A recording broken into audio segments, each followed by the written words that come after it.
আসলে জীবনে বরকত নিয়ে আসে। যারা বিবাহিত আপনারা খেয়াল করেন, বিয়ের আগের জীবন পরের জীবন, বিয়ের পরে বরকত আসে। কেন বরকত আসে? আমি আমার ব্যক্তিগত জীবন থেকেও যদি বলি, বিয়ের আগের জীবন পরের জীবন অনেক পার্থক্য। বিয়ের পরে শুধু বরকত আর বরকত। কেন বরকতটা আসে? কারণ বিয়ে মানুষকে অ্যাক্টিভ বানায়। অ্যাক্টিভ বিয়ে করলে আপনি অ্যাক্টিভ হবেন। কারণ বিয়ের আগে আপনি একা, যেখানে মনে হচ্ছে থাকতে পারেন, যেখানে মনে হচ্ছে শুতে পারেন, থাকতে পারেন। বিয়ের পরে দুজন, এখন তো যেখানে থাকা যায় না সেখানে।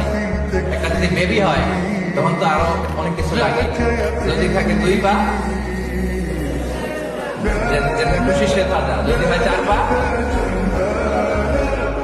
বাচ্চা দিয়ে যা।